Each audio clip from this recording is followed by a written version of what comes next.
상황이 녹록지 않기 때문에 굉장히 좀 어려운 국면에 놓여져 있는데, 일단은 지금 그 금리나 환율, 또 외국인 수급, 그리고 유가, CPI, PPI 이런 부분은 다 설명을 드렸어요. 설명을 드렸는데도 불구하고 이제 시장이 어렵다 보니까 그 부분에 대해서 이제 뭐 제 설명만 들으시는 게 아니라 어차피 다른 쪽 설명도 당연히 들으실 수밖에 없죠. 한쪽만 의존할 수는 없으니까.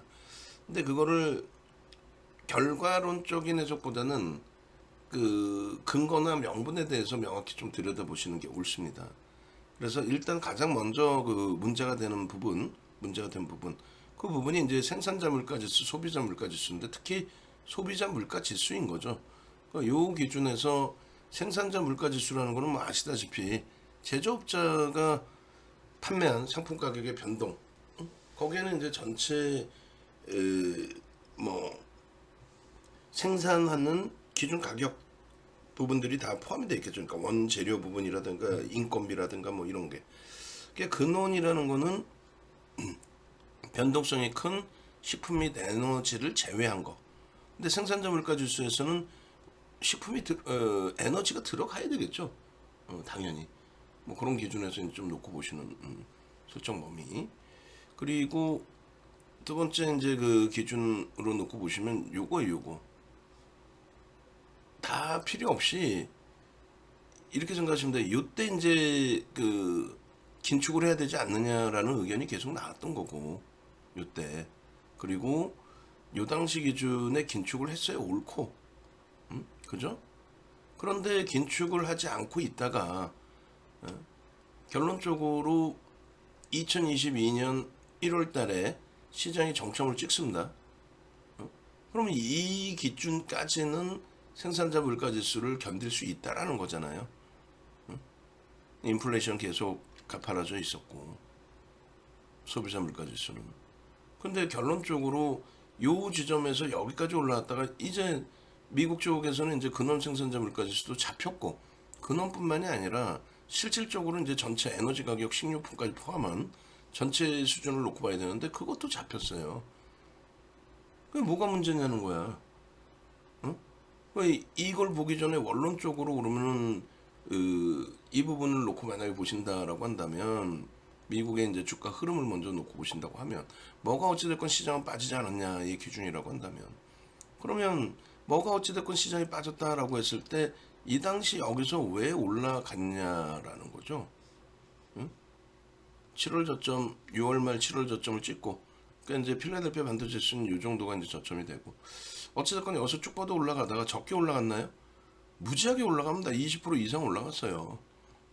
그랬다가 요 기준은 왜 이렇게 올라갔냐 이거예요. 여기는 이제는 물가 잡혔겠구나. 마지막이 아니라 이제 금리 인상 이번에 올리고 나서는 좀 금리 인상이 차분하게 더디게 진행이 될 수 있겠구나. 뭐 이런 내용들. 그런 내용에서 갑자기 이렇게 무너졌단 말이에요. 왜 무너졌냐 이거지. CPI 때문에 무너진 거고. 그다음 PPI 나왔을 때 문제 없었고. 그 다음이 소매 판매가 증가했어. 야, 이런 물가를 잡아달라고 그랬더니 물가가, 소매 판매가 증가했단 말이에요. 그러면 다시금 들여다보실 부분이, 다시 생각해보자 이거예요. 생산자 물가 지수는 눈에 보이는 것처럼 잡혔어요. 잡혔는데 시장이 빠졌다고 해서 이거에 대해서 야 큰일 났다 인플레이션이, 그건 바보들이나 하는 얘기라고 그랬잖아요. 왜 그런 애들하고 같이 노세요? 이거라도 한 장 보여주고 잡혔잖아요 라고 얘기하는 사람을 얘기를 들어야지. 그럼 여기서도 야 큰일 났다라고 하는 사람도 이걸 갖고 나와서 잡혔지만 이 정도 갖고는 안 됩니다. 더 잡혀야 됩니다. 이런 얘기를 해주든가. 근데 뭐 더 잡혀야 된다라고 했을 때 그거는 있을 수 있어요. 예를 들면 요자락 사상 최대치 시장이 신고가를 찍을 때 요 위치의 생산자 물가지수 대비해서 금리의 기준이, 금리를 월등히 올렸는데도 요 정도뿐이 안 잡힌 거 그게 문제다. 아니 그렇게라도 얘기를 해주면 돼. 보여주면서. 그러면 판단하는 분들이 아 그래도 잡힌 건 잡힌 거잖아. 속도의 문제지. 이렇게 생각할 수 있단 말이에요. 이에 대비해서 시장의 지수는 너무 과한 거 아니야? 그럼 또 한 가지는 7월 저점 이탈 안 시켰습니다. 그러니까 그때처럼의 공포감 갖고 하지 마십시오. 이렇게 순차적으로 차분하게 냉정하게 보실 수 있어야 된다는 거예요. 그런데 방송 시간의 분량상 시황할 때 이렇게 얘기를 하면은 굉장히 싫어해요. 다음 주 화요일 날 어차피 한국경제TV 담당자를 또 만나요. 걔네들은 지금 매출이 뚝 떨어지니까 어디에서든 외부 전문가 또 영입하려고 하죠. 오픈빨도 있겠다. 근데 윤정도는 이게 싫단 말이야. 어? 한 시간씩을 너무 통으로 줘서 시황을 그럼 혼자 맞든 틀리든 악을 쓰면서 근거 데이터 보여드리면서 얘기하면 좋겠는데 PPT 자체를 한경에서도 그 당시 기준에서는 100장 갖고 나가는 것도 어마어마하게 많은 거였어요. 근데 지금은 방송 한번 갖고 나오면 뭐 몇백 장이고 시황 PPT만 해도 50장, 70장, 100장씩 갖고 나가니까 방송국은 힘들죠. 팍스나 이데일리 서경 애들이야 뭐 PPT 글씨 틀리고 해도 별 문제가 없는데 한경은 민감하단 말이야. 그래도 지들 딴에는 메이저라고 생각해서 어찌됐든 결론적으로 소비자 생산자 물가지수는 상관이 없어요. 근데 이제 소비자 물가지수의 기준에도 똑같습니다. 소비자 물가지수는 근원을 보는 거예요. 왜냐하면 전체 소비자 물가지수는 에너지 가격이나 식료품 가격의 변동이 너무 크고 공급자 우위에서도 움직임이 나오기 때문에 그거는 뺀단 말이에요. 그러니까 이번에 뭐 전쟁 터져서 빼는 게 아니라 그 이전부터 뺐단 말이죠. 뭐를? 식료품도 빼고 에너지도 빼고 그게 이제 근원 소비자 물가지수. 원래 이거를 봅니다. 근데 이제 뭐 전체적으로 봐도 뭐 상관없는데 그럼 전체적인 부분 에너지와 식료품까지 넣었을 때 그럼 여러분들이 윤정도는 계속 악을 쓰는데 윤정도 얘기는 잘 안 들려. 신뢰가 떨어졌거든. 시장 간다고 그러더니 뚝뚝 떨어지고. 그럼 옆에 있는 애들은 시장 안 간다고 했을 것 같아요? 지금에서야 뭐 시장 어렵습니다 얘기하는 거지. 조금 오르면 대박입니다 이거 사서야 했지. 그러니까 유료 전문가는 단 한 명도 윤정도를 포함해서 믿을 놈이 없는 거예요. 어? 말 바꾸는 애들 특히. 결론적으로 소비자 물가지수 같은 경우에도 보시면은요. 잘 생각해 보세요. 얼마 전까지는 우크라이나 전쟁 터져가지고 그래서 유가가 급등해서 소비자 물가지수 오른다 그랬잖아요. 아 그런 거짓말쟁이들하고 어떻게 얘기를 하냐고. 소비자 물가지수가 전쟁 나서 올라왔어요? 어? 소비자 물가지수가 전쟁 나서 전쟁 나서 유가가 올라가서 올랐냐고. 그러니까 여기가 1월에 사상 최대 치고점 지수 기준에 거기서부터 이만큼 더 올랐다고 쳐요. 그럼 이게 전쟁 나서 올라간 건가? 뭐 그럴 수 있어요. 에너지 가격이 올라가기도 했으니까. 에너지 가격이 올라가기도 했으니까. 그러면 이 각도하고 퍼센테이지는 얘는 더 높은 거야. 예를 들어서 여기 그냥 1이라고 치면 1에서부터 3이면 200% 올라온 거고 퍼센테이지로 따지면 그리고 올라간 각도로 따져도 얘가 더 극심하게 올라간 거예요. 이 까이거 이만큼 여기까지도 멀쩡하다 요만큼 더 올랐다고 시장이 붕괴가 돼? 뭐 어찌됐든 결론은 뭡니까? 결론은 예상치에 부합을 못했을 뿐이지 내려왔죠. 생산자 물가지수는 여기까지 내려왔단 말이에요. 근데 소비자 물가지수는 좀 덜 내려왔다 이거야. 예상치보다도. 근데 그 결과가 그 다음에 보니까 뭐예요? 소매 판매가 여전히 증가했어. 공급자가 문제가 됐냐 이거죠. 유가가 지금 폭등해요? 유가 폭등해갖고 소비자 물가지수가 올랐냐고. 아우 난 진짜 맞짱 토크 하고 싶어. 옛날에 그런 게 있었어요. 맞짱 토크라고. 전문가 2명 붙여놓고. 저기서 뭐 헛소리 하면은 바로 윤정도 지표를 꺼내요. 걔네들은 이런 거 하나를 어디서 가져올 줄 몰라. investing.com이라는 쪽에서 지표 보는 게 불과 몇 년 안 돼요. 예전부터 있었는데 그것조차도 방송 나온 친구들이 볼지도 몰랐다고. 미국 증시, 유럽 증시 실시간으로 특히 유럽 증시나 이런 거 실시간으로 보는 데가 또 따로 있었단 말이에요. 그것도 볼지도 모르고 방송 나와갖고 리먼 터졌을 때 유럽장 폭등 나오고 있는데 거기다 대고 엉엉엉 울고 앉아있어. 왜요? 그러면 아유 지금 내일 또 시장 또 깨질 것 같은데 또 깨지긴 유럽장이 폭등인데 그런 사람들의 전략을 뭘 듣고 있냐고. 이거 그림 보고 생각을 한 번이라도 해보셨냐고. 이거 보실 수 있는 거 포털에 뒤지면 나와요. 그냥 근원 소비자 물가지수 뭐 소비자 물가지수 CPI 이렇게만 찍어도 나와요. 어디서 보는지도 나오고. 오히려 근원이 문제란 말이에요. 다시 볼까요? 자, 유가를 포함한 건 내려갔어. 그러니까 공급자에 의한 물가 상승률이 아니란 말이에요. 공급자에 의한 물가 상승률이 나오면 심각해진다 그랬잖아요. 이게 그림이 잘 보이실지 모르겠지만은 이거 내가 키워서 보여드릴게요. 뭐냐면 이런 흐름이 나온다고, 이런 흐름이. 예? 키워서 보여드리면 이런 흐름이. 시황 그 낱장 파일 준비해 두세요. 영상 올려드리면 시황 낱장 파일, 응? 뿌리고 그 영상 공개할 테니까 모니터링 하시는 분들. 이거 엊그저께도, 어제도 설명드렸죠. 무슨 얘기냐면은 공급자의 문제에 의해서 1차 올쇼크 2차 올쇼크 당시 때 분홍 색깔 선이 뭐냐면 유가가 급등 나왔을 때를 얘기합니다. 유가 급등일 때. 예? 유가 급등일 때. 유가 급등일 때 공급자에 의해서 유가가 급등인 이 시점하고 그때 물가 상승률을 보세요. 상상을 초월하는 물가 상승률이 나오죠. 응? 지금은 돈을 많이 뿌려서 소비에 의한 물가 상승률이라고 한다면, 소비에 의한, 그렇다면 그게 뭐가 문제가 됩니까? 솔직히 얘기하면은. 어? 아니 인플레이션이라는 게 문제된다는 얘기 나는 살다가 처음 들어. 솔직히 얘기하면 인플레이션이 가파르게 형성이 돼서 그게 스태그플레이션으로 넘어간다는 문제가 되죠.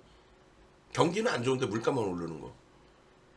여러분들이 느끼시는 체감온도의 경기가 안 좋을 수는 있어도 전체적인 경기, 물론 전년 대비 경기가 안 좋아지고 뭐 코로나 때문에 안 좋아지고, 아니 그런 거 말고 실질적으로 대공황 상황이냐 이거야.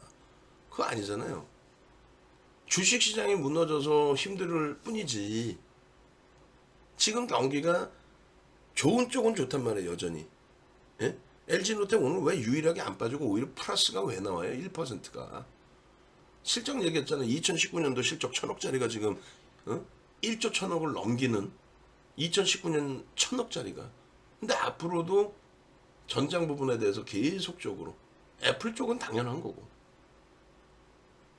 마찬가지예요. 현대차 오늘 뭐 많이 밀려서 1.5%까지 밀리고 있는데 시장 1.26 밀리고 있어요. 그럼 기아 0.88인데 시장 대비 뭐 무너졌나? 막 진짜 막 밑도 끝도 없이 깨지고 있어요. 자동차가. 실적이 상상을 초월하죠.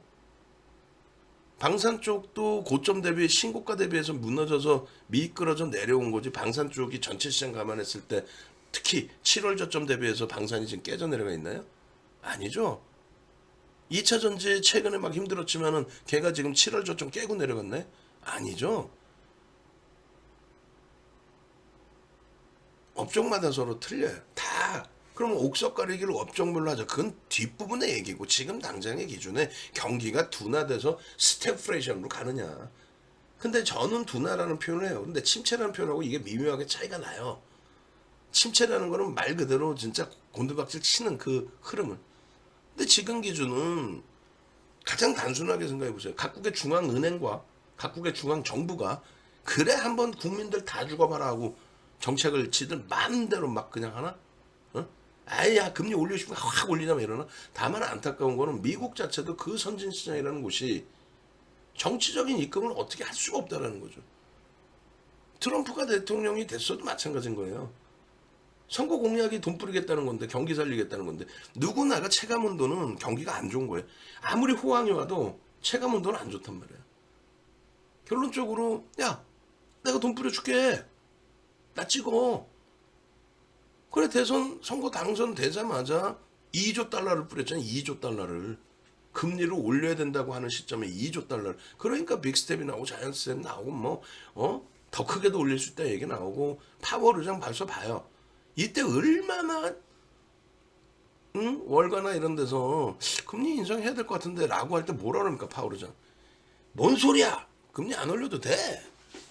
우리는 3%까지 인플레이션 잡아낼 수 있고 거기까지도 부담이 없고 추가적으로 더 올라도 아예 걱정 말라니까 라고. 그때 안 올리고 지금 올리니까 이제 좀 급하게 올리는 거죠. 그러면 예전에 금리는 어떻게 올렸느냐, 점진적으로 올렸어요. 그때도 공포감은 똑같아요. 사실 그때도 공포감은 그때도 금리 격차 얘기하면서 보여드렸던 이 내용인데 이 부분도 마찬가지입니다. 낱장 파일 그 지금 준비해 놓으셔야 하네. 그렇게 해서 이 금리 인상할 때 보시면은 이때 2004년 6월부터 2006년 6월까지. 그때는 안 그런 것 같아요? 아우 내가 진짜 이거 공개할 거니까 누구 이름 얘기 못하고 다른 데 가갖고 지금 사회자 보는 애가 있어. 전문가 했다가 브로커 했다가 뭐 사회자도 갔다가 고정으로 사회자 보는 애 있어. 그러니까 소형업체들 막 방송 세일즈도 해주고 못된 짓거리도 해먹고 이놈 새끼가 후배인데 우리 회사에도 있었단 말이야. 회사에 아 형님 나 뭐 어쩌고저쩌고 야 알았어 하고 됐어 뭐 2000 그때 4년 2005 4년 5년쯤 됐을 거예요. 연봉 1억을 주십시오. 미친 또라이 아니야 이거 완전히. 응? 아, 난 진짜 그 정신 나간 애들 많아야 쥐 앞가림도 그 당시 못 하고 있는 애가. 그러니까 뭐 던져본 거겠지. 그냥 한마디 했어요. 야, 너 지금 미국 금리 얼마나 올라갔냐 지금? 몇 차례 올라가서 몇 차례 얼마나 올라갔어? 아, 형 그게 뭐가 중요해요? 응? 방송 나가선 뭐 언변 좋아 걔도. 그러니까 사회자까지 보지 지금. 케이블 경제 TV 지금 사회 보고 있어. 야, 형 그게 뭐가 중요해요? 그럼 그때 당시에 뭐가 중요해 하는 놈이 지금 와서 케이블 TV 지금 사회자 보면서 또 잘난 체 해요. 금리 얘기 해가고 그 당시에 몇 차례 올렸는지 기억도 못하나 지금의 금리에 대해서 뭔 얘기를 할 수 있겠어? 응? 막말로 17번 올린 거야 17번 25bp씩 그럼 얼마인지 아세요? 17번이면은 4.25%포인트가 돼요. 4.25%포인트가. 425bp를 올렸다고. 지금 기껏해서 올린 게 그래서 결국은 올려서 얼마예요? 75bp 올렸다고 치면 올려서 얼마예요? 3.25입니다. 물론 각도가 너무 심하게 올리니까 그 공포감이 있고 파워르장도 이때까지 뭐 괜찮다 해놓고 지금에 와서 엉뚱하게 거꾸로 얘기하니까 그게 짜증스러운 건데 지금은 야 더 공격적으로 갈 수 있어. 인플레이션 잡는다는 건 뭐냐면 제가 생각하는 건 그거예요. 부익부 빈익빈을 막기 위한 부분이란 말이에요. 경기 좋은 쪽은 계속 좋아요 지금도. 근데 지금 돈 버는 쪽이 계속 나는 돈 많이 벌었으니까 막 과소비를 해. 돈 못 버는 쪽은 이건 참 짜증나지. 근데 과소비를 하면서 막 쓰다 보니까 이게 계속 올라갈 수밖에 없단 말이에요. 물가가. 못 버는 쪽은 속된 표현은 미치는 거지. 그러니까 적절하게 조절을 해준단 말이에요. 응? 금리를 올리게 됨으로써 과소비하는 쪽도 내가 과소비를 했나? 이 공급자의 문제가 아니니까 잡힐 수 있다는 거예요. 야, 나 이번에 차도 막 대출 받아서 하고 집도 막 옮기고 야 이자 비용 장난 아닌데 이거? 야 금리 막 올라 이자 야 좀 줄여야겠다. 그럼 과소비하던 쪽이 줄이는 거 아니에요? 그렇게 되면은 물가가 점진적으로 내려오죠. 근데 점진적인 것보다 가파르게 지금 좀 잡아줘야 힘들다는 쪽도 견뎌낼 수 있으니까 그런 기준으로 인식하시면 돼요. 물가를 아니 인플레이션이 왜 나빠? 안 나빠. 적절한 인플레이션은. 응? 그 상태에서 적절한 인플레이션이 아니라 너무 가파르니까 그걸 잡는 건데 그 가파른 게 어느 정도 수준이었냐라고 했을 때 결론은 사상 최대치 신고가가 나온 5.5 근원으로 따졌을 때 5.5 기준 대비 그렇게 높지가 않아요.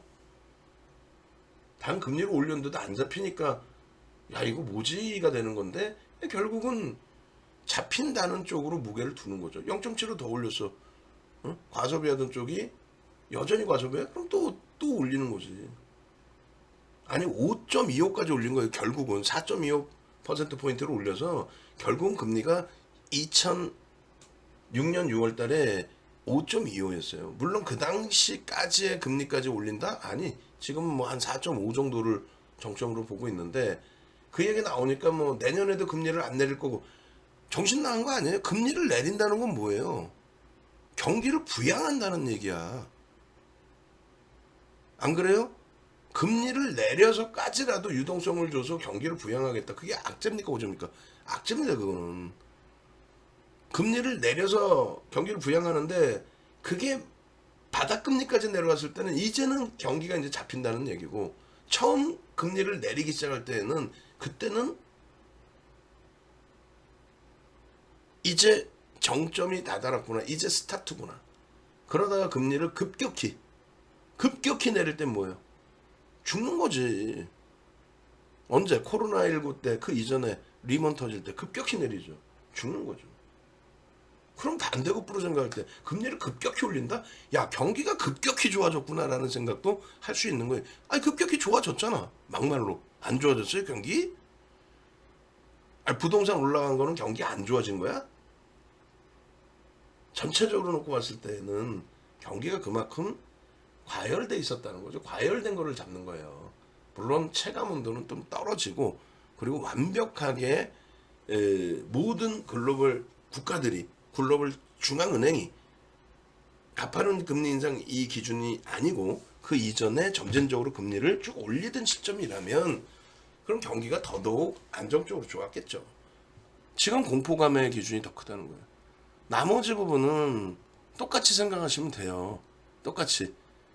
그 다음 범위 보는 거, 뭐 유가하고 환율 정도까지만 놓고 볼 건데, 아니 유가가 이게 문제가 돼요? 솔직히 가슴에 손 얹고 생각해 보세요. 거짓말쟁이들 거짓말하지 말라 그러고 여러분들 스스로가 이거 로그 차트로 보시라 그랬죠. 로그 차트 하나 둘 셋 로그 이렇게 주봉으로 보실까요? 주봉이 더 좋아. 왜냐면 주봉 로그 차트로 보시면요, 지금 우크라이나 사태 터진 게 언젠지 아세요? 이때 터졌어요. 이때 1월 달에 불거진 거예요. 그 기억도 아마 없으실 거예요. 응? 야간에 만나갖고 동료랍시고 야간에 만나갖고 타사 애들 만나 얘기하다 보면 기가 차서 말도 하기 싫다니까. 그러니까 저랑 만나면 주식 얘기를 안 하려고 그래. 욕먹으니까. 말만 입만 뻥끗하면 욕먹으니까. 우크라이나 사태가 정확히 언제 터진지도 기억도 못한다니까. 농담이 아니라. 걔들 머릿속에는 마케팅해서 돈 벌 생각만 있는 거지. 우크라이나 사태가 정확히 따지면 1월부터 터졌는데 주봉의 흐름 보시면 어때요? 변동성이 나온 건 이때야. 2월 말입니다. 유럽이 지수 빠진 거 언젠지 아세요? 이 전문가라는 사람들이면 머릿속에 들어가 있어야 돼. 달달달달 외워야지. 2월 말에 정확히 빠져요, 유럽이. 미국이나 아시아 멀쩡한데 유럽만 하루에 9%씩 빠졌어요. 그때 당시에. 하루에 9%든가? 9%? 한 무지하게 빠졌어요. 한번 찾아봅시다. 지금 기억날 때. 독일 같은 경우는 얼마나 빠졌는지.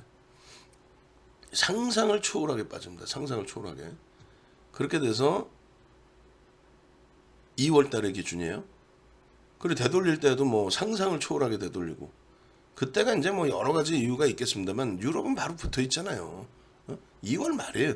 1월 달에 불거지고 멀쩡했다가 2월 말에 이러한 급락, 폭락이 나오는데, 뭐 하루에 얼마씩 빠진가? 이거 마이너스 5%. 이거 얼마에 마이너스 4%. 그리고 주간 단위에서도 봅시다. 주간 단위에서 얼마? 이게 마이너스 20%. 아, 죄송합니다. 코로나19 죄송합니다. 이때 얼마? 주간 단위 마이너스 10%. 깜짝 놀랐네, 20%. 그래서 제가 9%뭐 이렇게 기억한 게 요거인 것 같아요. 주간 단위에 10% 이렇게 빠져버려요. 돌릴 때도 뭐 그냥 바르게 돌렸죠. 빠르게.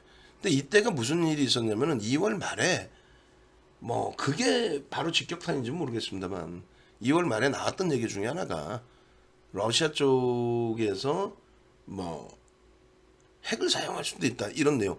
물론 그것 때문에 빠졌다라고 단언할 수는 없어요. 근데 우크라이나 사태가 진짜 본격화되고 문제가 터졌을 때 글로벌 시장하고 전혀 주간 단위 10%면 우리나라 주간 단위 10%면은 일주일 만에 230포인트 빠진다는 얘기예요. 그렇게 흐름이 나오진 않았단 말이에요. 우리나 유럽이나 미국이나 아시아 쪽이. 예?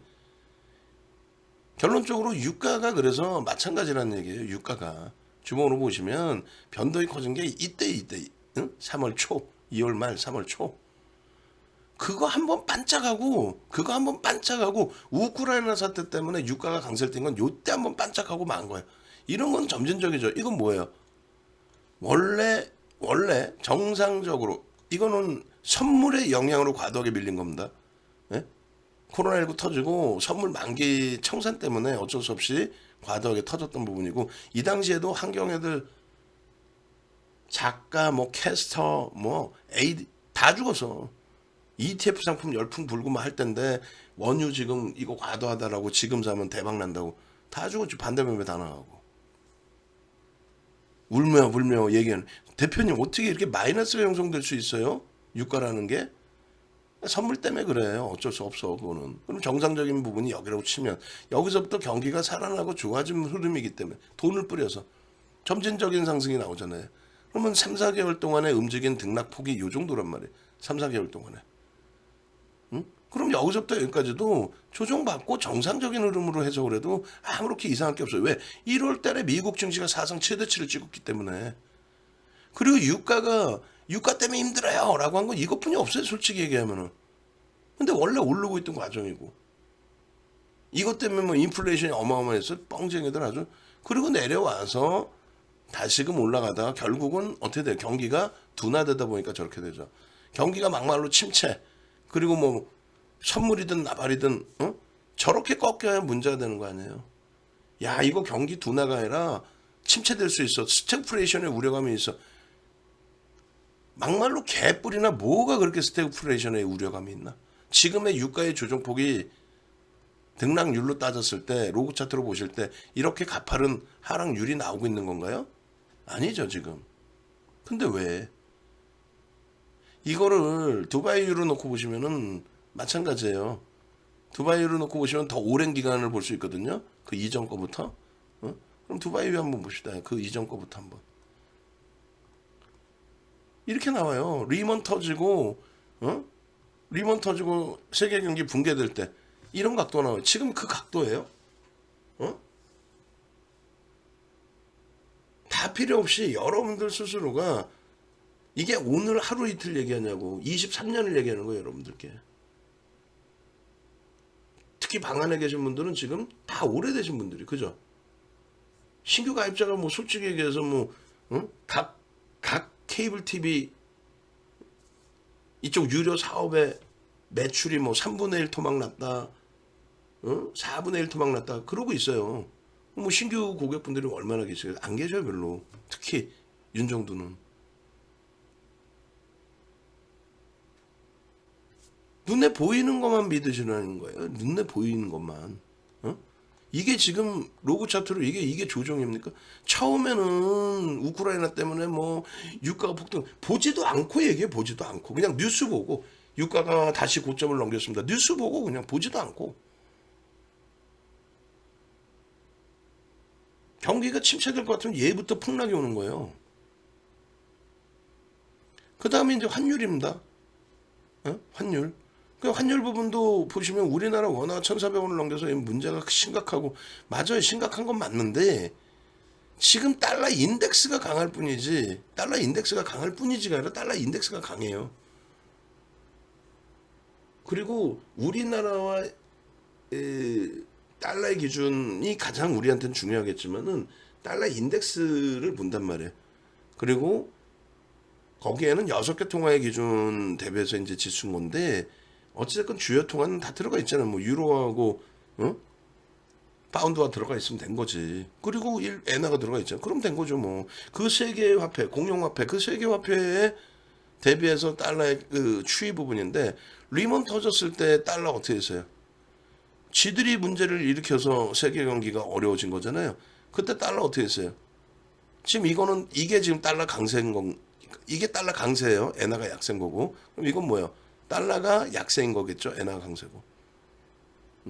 지금은 엔화 144엔을 줘야 1달러를 사요. 근데 이때는 75엔만 줘도 1달러를 샀단 말이야. 75엔만 줘도 1달러를 사. 지금은 144엔을 줘야 1달러를 겨우 살 수 있어요. 달러 지금 강한 거죠. 이때 달러 약세야. 쥐들이 잘못해서 달러 약세인 거예요. 근데 정책적인 부분을 가져가잖아요. 잠시만요. SM 이제 문자 발송을 합니다. 지금 뭐 시황하면서 뭐 다른 거 안 보는 게 아니라 다 들여다보고 있어요. 다. 그래서 SM에 문자 사인을 발송을 하고 이동 전략 가능합니다. 수익 쪽에서의 이동 전략. 그렇게 해서 76,000 뭐 300원, 200원 이렇게 설정하시면 되겠어요. 신규 편입자 5% 추가 20% 편입. 그렇게 해서 SM의 부분은 편입의 기준을 잡고 하나 더 스윙 종목 정리 후 이동 전략 가능. 그리고 또 하나는 포트폴리오 구성 어려우신 분들은 회사로 포트폴리오 보내주세요. 내주시기 바랍니다. 그렇게 해서 또 설정 또 가져가면 돼요. 그렇게 하시고 스윙 쪽 그리고 포트폴리오 보내주신 분들은 주력에서도 비중을 일부 조절해 드릴 수 있다 이렇게 말씀드리고, 스윙 쪽이다 라고 하는 거는 2차전지 방산 전부 다 포함인데, 거기서 이제 뭐 거래가 제한적이거나 한 부분들, 하나솔루션은 안 움직입니다. 하나솔루션은 그렇게 기준을 잡으시고 일단 문자 보내고, 그리고 나서 재차 녹화를 합니다. 그래서 일단 어찌됐든 시황 부분에 있어서 유가 부분은 눈으로 확인하셨죠. 말도 안 되는 어떤 맥락에서든 유가 때문에 뭐 인플레이션이 또 혹은 유가가 경기 침체를 형성시킨다 이런 건 절대 아니다. 전혀 아니다. 그 기준을 설정을 해드린 거고, 그리고 환율 부분에 있어서도 지금은 달러의 강세 기준인데, 첫 번째로는 그 달러의 강세가 두 가지로 놓고 봅니다. 하나는 21년 이후에 엔화의 약세 부분하고, 그리고 올해 들어서의 엔화의 약세, 그리고 우리나라의 화폐 가치, 이 부분을 원래는 올해 것만 잡아드렸는데 둘 다 해보죠.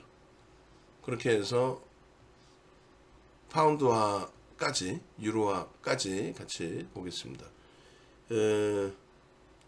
엔화, 유로화, 파운드화, 원화, 평가 절하 부분을 얘기합니다. 첫 번째 21년 기준, 21년 이후, 그리고 두 번째 22년 이후 평가 절하, 주요국 화폐 달러 대비 평가 절하, 이 부분을 놓고 보세요. 이걸 보시면 우리나라 원화의 약세도 당연히 문제인데 달러가 강세라는 부분이고, 그 기준에 엔화의 약세 부분이 두드러진다는 거고요. 그리고 달러의 강세의 이유가 뭘까라는 부분에 시장에서 뭐를 안전자산의 회귀라고 표현을 하죠. 뭔 안전자산의 회귀야? 말 같지도 않은 소리지. 걔네가 뭔 안전자산이에요? 그들로부터 문제가 발생됐잖아요. 그러니까 리먼 때를 보시란 말이에요. 그때는 평가 절하가 달러에서 나왔죠. 달러에서. 지금은요, 달러 강세를 띈단 말이에요. 거꾸로 말 같지도 않게. 근데 어찌됐든 어느 정도 평가 절하가 되어 있는지 부분을 먼저 설정을 보고, 그러고 나서 왜 미국이 그러면 그들의 흐름이 왜 달러가 안전자산의 기준으로 설정하는 게 아님에도 불구하고 강세를 띠는지, 그걸 한번 놓고 보자는 거예요. 유로화 봅시다. 유로화 어디 있어요? 대만, 태국, 싱가포르, 스웨덴, 사우디, 러시아 루블, 칠레, 필리핀, 달러, 뉴질랜드, 노르웨이, 말레이시아, 멕시코, 아르헨티나, 원, 한국의 원, 일본의 엔, 인도, 홍콩, 달러 유로, 달러 유로 보시자고요. 달러 유로 보시면은 21년 이후에 흐름이 20.97이에요. 20.97 달러 유로는 마이너스 20.97. 엔화는 얼마였어요? 40.86입니다. 그 다음에 여기는 어떻게 돼요? 14.78. 이게 이제 정확하지는 않아요. 무슨 얘기냐면은 고점 대비해서 기준이니까 전년도의 기준이 아니고 사실상은. 그 다음이 파운드, 영국의 파운드 기준. 이거 차트 좀 잘라주세요. 2020년 이후로 해가지고 이거 기간을 어떻게 될까? 월봉으로 해서 2018년 12월 이후 2019년 이후로 해가지고 더 멀리 할까? 잠시만요. 2015년 아주 멀리 할까? 리몬 때까지 보이게. 얘는 지금 리몬 때가 보이려나? 지표들이 2015년 12월 2015년부터 잘라주실래요? 죄송한데 2015년 그때부터 잘라가지고 2021년 이후에 하락률, 그 다음에 2022년 이후에 하락률을 이렇게 표로 이렇게 해가지고 올려주세요. 요건 내가 좀 더 올려줄 테니까 따로 계산할 필요는 없고 화살표 한번 주시고 두 개를 줘야 되겠죠. 2020년, 21년 1월 이후, 그 다음에 22년 1월 이후 그렇게 하고 위에다가 써주면 되겠죠. 주요국 화폐 달러 대비해서 평가 절하 부분 뭐 혹은 그냥 뭐 하락률의 기준 설정을 해주면 될 것 같아요. 그래서 파운드화 같은 경우에는 2021년 고점이 2월이네요. 2월 대비해서 마이너스 20.42. 그러니까 일본 엔화 대비해서 그러니까 일본 엔화가 다른 주요국 화폐 대비해서 2배 이상 더 빠져 있어요. 2배 이상. 22년 이후로 따지면 18.12. 18.12. 그리고 원화의 기준입니다. 마지막으로. 원화의 기준은 2021년 이후 기준에 네 가지 화폐 다 자르시면 돼요. 달러 인덱스도 잘라놓고요. 달러 인덱스. 그렇게 해서 30점 마이너스 30.25. 근데 우리나라의 상대적인 또 약세 부분은 어디서 찾아요? 정정 불안에서 찾을 수 있어요. 정치적인 정책적인 불확실성 굉장히 중요합니다. 그리고 이번에 일본이 기시다 총리인가요? 그게 웃을 얘기도 아닌데 시사 프로그램에서 나온 얘기가 그 얘기가 나왔죠. 어떤 얘기요? 기시다 총리의 지지율도 지금 29%인가 그렇다고 그러더라고요. 그러니까 우리나라 윤석열 대통령 지지율도 20%대가 맞죠. 결론적으로 지지율이 글로벌 그러니까 주요국 중에서 가장 낮은 두 분이 서로 뭐 정상회담을 한다. 그것도 좀 전체적인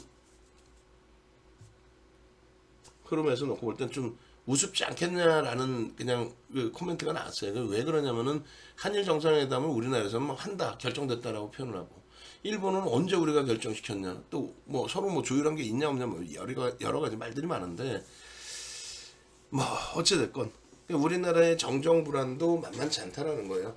우리나라의 정정 불안 그 얘기를 하는 거예요.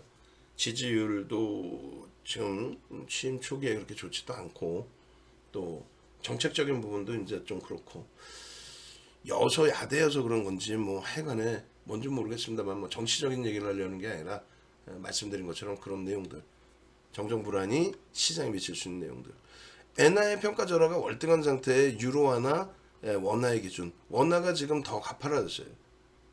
불과 한 달 전 정도만 해도 이렇게 가파르지는 않았습니다. 근데 우리나라가 조금 더 가팔라졌어요. 계속해서 뭐 구설수에도 오르고 국가적인 구설수에도 오르고 뭐 여러 가지 그러니까 뭐 이거는 정정 불안의 요인 중에 하나라고 좀 생각을 하고 파운드화나 유로화 대비해서 그리고 우리나라 그 펀더멘털도 체력이 조금 약한 것도 사실이고 근데 어쨌든 결론은 이 환율에 있어서 원화가 이렇게 약세를 띠는 게 당연히 문제입니다. 문제인데 우리나라만의 문제는 아니고 달러의 강세에 대한 문제인 거다. 그 부분을 말씀드리는 거예요. 그럼 왜 달러 강세냐 했을 때 일반적으로 여러분들이 들으시는 게 뭐예요? 달러 강세 띠는 거 안전자산의 회귀지. 이게 어떻게 안전자산의 회귀입니까? 그들로부터 문제가 발생된 거고 걔네들의 인플레이션이 다른 국가들도 문제가 되고 있지만 리먼 때 서프라임 터지고 리먼 때 걔네들 때문에 다른 국가들도 문제가 됐잖아요. 그 상태에서 달러는 완전히 초약세 기준으로 전환이 됩니다. 우리나라 원화가 어떻게 돼요? 1,000원만 줘도, 1,010원만 줘도 1달러 살 수 있게끔. 그 당시 대비해서 지금은 40% 절하가 돼버린 거잖아요. 원화가. 왜 그럴까요? 왜 안전자산이라는 건 그건 말도 안 되는 거고, 그 논리에서 뭐 들어간다는 건 말도 안 되는 거고, 왜 그럴까요? 왜 그런 건 별거 없어요. 딱 하나입니다. 제가 판단하는 기준이에요. 미국의 인플레이션을 어떻게 잡아요? 지금 공급자의 문제가 아니죠. 소비자의 문제죠. 또 공산품의 문제죠. 그러면은 결국은 수입이, 미국은 대부분 수입이에요. 자체 생산보다 수입이에요. 그래서 그걸 자꾸 개선시키려고 하고 있고. 언제까지 채권 팔아가지고 먹고 살 겁니까? 언제까지? 달러를 찍어서 먹고 사는 게 아니에요. 무슨 달러를 찍어서 먹고 살아. 채권을 찍어서 채권을 팔아먹는 거지. 국채를. 달러 개뿔이나 뭐 미국 달러 뭐 막말로 영국은 못 찍어내겠어요? 중국은 못 찍어내겠어요? 그 기술이 안 되겠어? 기술이 있는데 안 찍는 거지. 남의 화폐를 왜 찍어? 그 불법인데. 채권을 팔아먹는 거잖아요, 얘네가. 언제까지 채권을 팔아먹고 살 거예요? 그러니까 내수 부분을 확장시키려고 그러고, 야, 우리나라에서 만들어. 최소한. 뭐 이렇게 되는 거고. 어쨌든 달러의 강세 부분은 수입 물가 부분을 조정해서라도 인플레이션 잡겠다. 인플레이션 때문에 국민들이 힘들어한다? 그러면은 지금 인플레이션인 게 뭐예요? 우리나라 기준에 라면 가격 올렸고 짜장면 가격 올렸고, 근데 일본이라는 것도 참 정책이 그게 뭐 옳다 그르다 할 그건 아닌 것 같은데 대단하죠. 거의 한 25년 동안 인건비도 거의 제자리고 물가도 거의 오른 게 없어요. 맥주값 조금 올랐고, 조금은 아니겠지만은 우리 때가 30년 전 뭐 이럴 때가 맥주 가격이 담배 가격도 그렇고 220엔 정도 한 걸로 기억을 해요. 그리고 버드와이저는 굉장히 약했어요. 그 수입 그 기준에. 하여간 맥주 가격이 그 당시에 제 기억이 맞다면 220엔인가 한 걸로 기억하는데 지금도 뭐 그렇게 높지가 않아요. 270엔인가요? 응? 프리미엄 맥주가 300원 넘어가고, 하여간에 정확한 건 저도 가격 모르겠는데 우리나라 맥주 가격이 어떻게 됐나? 그 이상 올라오지 않았네. 그때 1,000 몇백 원 했던 것 같은데 아닌가? 하여간에 웃기지도 않아요, 일본도. 근데 미국 같은 경우에 달러가 강세를 띠게 되면은 결국은 중국산 그리고 저가 물품들 그 수입해 올 때 달러가 강세를 띠게 됐을 때는 수입 물가가 안정화가 되죠. 그러니까 이번에 지표가 소매 판매 증가 플러스 미국의 수입 물가가, 그러니까 수입 물가가 아니라 미국의 수출 동향에서 무역 수지가 개선이 됐단 말이에요. 개선이 됐어요. 결론적으로 그러한 흐름들의 기준점으로 저는 해석을 하는 거예요. 달러의 강세의 기준은 미국 쪽의 기준에서 미국이 수입하는 수입 물가를 낮춤으로써 공급자에 의한 인플레이션이 아니라 소비자에 의한 소비 욕구에 의한 인플레이션인데, 그 물가 부분이라도 낮게 잡아주면은 유리하겠죠. 달러 강세 부분을 안전자산 이어서로 해석하지 않습니다. 엔화가 뭐 갑자기 불안전자산으로 될 이유조차가 없잖아요, 사실은. 어찌 따지면. 하여간에 결론적으로 지금 금리에 대한 이야기가 나와 있는 부분이고, 금리에 대해서 어떤 문제가 지금 형성되어 있는 게 아니잖아요. 그죠? 금리가 문제가 형성되어 있습니까? 75p 올리는 거 그 이전에도 예상치였단 말이에요. 75p 올리는 거, 그래 50bp 예상했어? 오케이, 그러면 75p 인상한 거에 대해서 어떤 문제가 있어요? 앞으로도 긴축 강도가 높아질까봐. 그럼 긴축 강도가 높아지면 뭐가 문제가 있냐고. 경기가 둔화될까봐. 근데 다른 지표는 지금 다 좋아. 무너진다라는 거는 말 그대로 유가가 아주 폭락이 와야 돼. 수요가 없어서 폭락이 와야 돼. 경기가 안 좋은데 수요가 어디 있어? 폭락.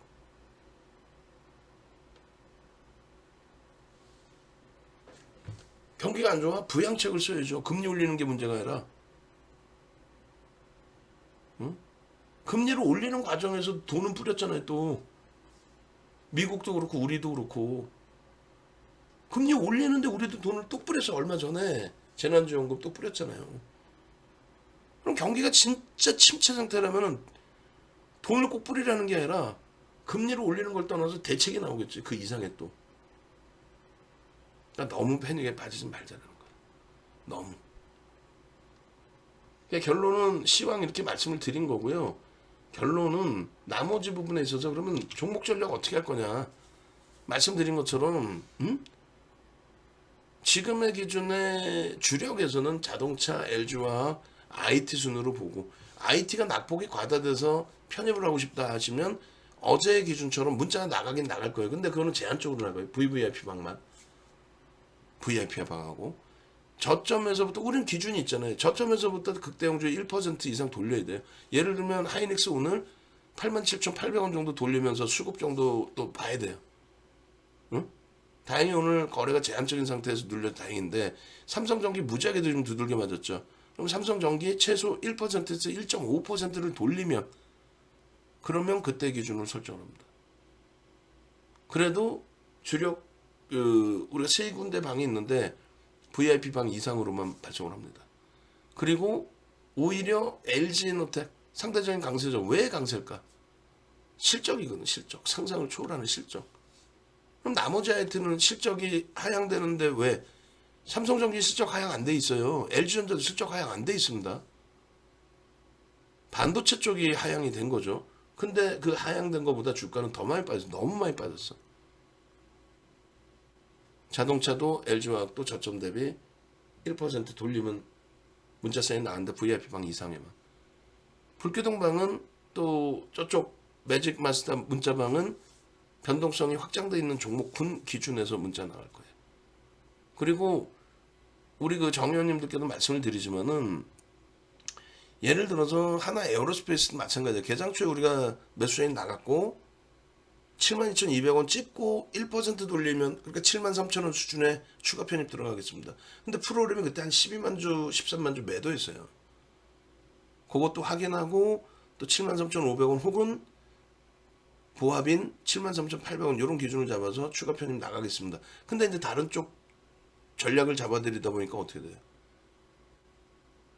문자 못 나가고 라이브 방송 들으신 분들만 대처가 된단 말이에요. 응? 물론 추가 편입을 안 해도 상관없어요. 그렇지만 전략에 대해서 채팅방에서 물어보시면 그냥 제가 간단하게 답변은 드리는데 금융당국이 자꾸 지금 제재를 놓는 건 뭐냐면 1대1 대화를 하지 말라는 얘기예요. 응? 종목 매수자이나 이런 것도 주지 말고 무료방이든 유료방이든 그러니까 1대 다수 채팅방도 1대 다수잖아요. 그럼 채팅방의 전체적인 매매 기준을 유료방에서 잡아드리면 그건 상관없어요. 근데 한 분이 이제 누군가가 물어보시면 그에 대한 답변을 주는 거는 그건 우리가 좀 민감하단 말이에요. 1대1로 답변을 드리게 되는 거니까 민감하단 말이에요. 그러니까 전체적으로 뭐 예를 들면 하나 에어로스페이스 지금 샤워하듯이 확 밀렸는데 이거 어떻게 대처할까요? 그러면 어차피 알아서 윤정두가 추가 편입을 해야 될 것 같으면 추가 편입 문자를 드리고 아니면 못 드려요.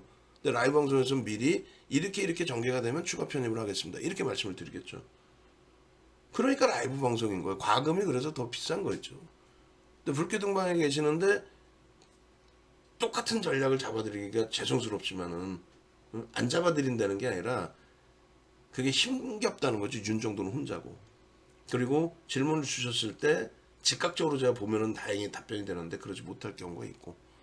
그리고 1대1로 답변은 좀 드리기가 애매해지고. 그래서 이제 전체를 묶어서 이제 답변을 드리기도 하는데 어찌됐건 오전장의 전략 부분을 올려드렸어요. 그 뭐 참조하셔서 대처하시면 되는 거고.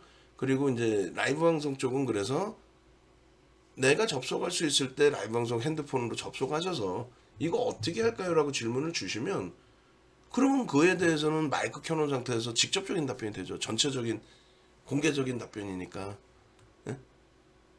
그래서 뭐 그런 부분을 적절하게 활용을 하셔야 돼요. 그리고 어차피 소중한 자산 여력이 되시면 라이브 방송으로 오셔서 대처를 하시는 게 옳죠. 회사를 다니시는 분들, 자영업 하시는 분들, 뭐 여가를 즐기시는 분들 전부 다가 SM 지금 마이너스까지 내렸는데 어떻게 할까요? 편입의 관점. 문자 나갔죠 지금. 문자 나갔어요. 또 추가적으로 문자 나갔는데 지금 몇 호가 더 올라왔어요. 그럼 그 부분에 대해서 질문이 나오면 답변을 드리겠죠. 그리고 이제 포트폴리오 전략은 중간중간에 한 번씩 이제 뭐 불기둥방이나 VIP 방도 보내주시면 해드리는데, 일단은 뭐 라이브 방송 위주에 계신 분들을 전략을 잡아드리겠죠. 그러니까 그 부분 참조하시고, 외부에 계신 분들도 마찬가지예요. 지금 이제 오늘 같은 경우에도 뭐 예쁜 궁디님, 또 우리 그 영고님이 올려놔 드렸죠. 올려놔 드려서 한일 자료 지금 뭐 상한가 진입이 돼 있고 안착이 돼 있고, 그 다음에 같이 동반적으로 움직이는 쪽이 뭐 고려산업, 뭐 대주산업, 또 팜스토리, 이런 종목군들의 변동성이 쭉 확장돼 있는데, 나는 변동성 매매를 하겠다. 윤정두가 아무리 말려도 난 변동성 매매를 하겠다. 못하게 하진 않아요. 다만 윤정두가 시가총액 1,000억, 2,000억짜리를 공식적으로 공개적으로 다 같이 매수하세요. 이거는 말 그대로 장난치는 거죠.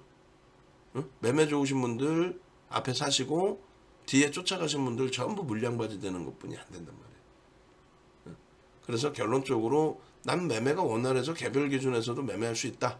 금양이 됐든 고려산업이 됐든 한일자료가 됐든 이런 종목의 기준, 오후장에 한일자료에 대해서 교육 전략 올려드릴 겁니다. 어떻게 매매가 됐는지, 개별적으로도 어떻게 매매를 할 수 있는지 그렇게 하시고, 그 다음에 여력이 되신 분들은 VIP 방으로 오셔가지고 실질적인 포트폴리오 구성하시고, 그리고 지금 이 장에서 시황은 말씀드렸어요. 절대 부정적으로 보지 않습니다. 그리고 부정적으로 보시더라도 시장에 남아 계시잖아요. 지금 오늘 다 팔아서 쉬실 거 아니라면은, 굳이 부정적으로 해석할 이유가 뭐가 있어요? 끝자락이구나 라고 생각하고 지금의 기준에서 대처를 해야죠. 시장이 부정적이면 왜 다 팔아서 쉬면 되는 거지. 다 팔아서 한일사료 사고, 다 팔아서 인버스 사고 그렇게 대처하면 수익을 날 것 같죠? 안 된다고. 오늘 같은 경우에도요, 몇몇 종목군들 강세 흐름이 연출되고 있고, 또 뭐 2차 전지에서는 굉장히 강한, 또 방산에서도 하나 에어로스페이스가 강도 있는, 또 태양광에서도 움직임을 주고 있지만, 시장이 1.09 이렇게 빠져내려갈 때, 그럴 때 하락 종목이 뭐 월등히 많을 수밖에 없겠죠. 전부 다 올라갈 때, 그때 어떤 종목도 다 같이 가는 겁니다. 시장의 지수가 강할 때. 지수가 약한데 무슨 뭐 몇몇 종목 옥석 가리기, 그런 데서 옥석 가리기 하는 게 아니. 그거는 말 그대로 매매가 원활하신 분들의 머니 게임인 거죠. 좋게 표현하면 머니 게임인 거고, 나쁘게 표현하면 도박장 온 거고. 어제 같은 날, 오늘도 마찬가지고요. 양지사 같은 경우에 95%가 대주 지분이고, 5% 유통 물량에 삼성 창고에서 많이 샀더라고요. 또 NH인가요? 2%인가를 샀는데, 걔네들이 뭐 왜 매수를 하겠어요? 머니 게임이지. M&A를 할 거야? 뭐를 할 거야? 어제 등락률이 저점 대비해서 50% 60% 막판에. 그리고 또 뚜들겨 패고. 그러니까 뭐 하여간에 뭐 남의 종목이 뭐 다 필요 없이 우리 것이 중요한데, 그렇게 기준을 잡습니다. 그렇게 해서 IT 쪽이 너무 많이 두들겨 맞고 있고 너무 힘겨운 상태인데, 조심스럽게 비중을 LG와 현대차 뭐 이런 쪽으로 1대1대1 비중으로도 계속 말씀을 드려왔었고, 어제 기준에서는 포트폴리오 구성에서 한쪽에 너무 쏠려 있는 경우에는 주력이라도 정리를 일부 해서 뭐 지금 우리가 들여다보고 있는, 좀 강하게 보고 있는 쪽으로 일정 범위는 이동할 수 있다. 그 기준을 설정을 해드렸고, 그 다음에 태양광, 방산, 2차 전지 기준에서도 우선순위 종목을 딱딱딱 잘라서 말씀을 드렸어요. 그래서 세비캠이나 금양은 변동성 매매 기준으로, 그리고 대우조선해양 어제 들여다볼 때도 개별 매매는 가능하십니다. 거래 터졌으니까. 다만 우리가 원하는 거래 대금이 아니니까 공식적으로 집어넣지는 않겠습니다. 오리온도 아쉽지만은 뭐 차익 실현했고, 재차 들여다보진 않는 거고. 아시겠죠? 그래서 2차 전지 쪽 또 폐배터리 관련주들도 에코프로가 5%에 매집이 돼 있어요. 7월 14일 이후에. 그 다음에 코스모화학도 한 5% 정도. 근데 시가총액 코스모화학은 1조 깔짝깔짝 하고 있는 거죠. 그리고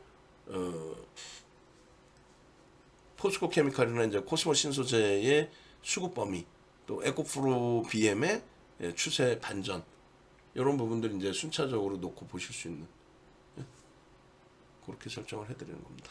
그렇게 해서 일단 하여간에 외부에 계신 분들도 이쪽으로 전화 주셔가지고 함께 가셔서 시장이 조금 더 안정화될 때에 그때에 시가총액 1조 이상짜리 거래대금 기준에서 좀 수익 잡아내시고, 그리고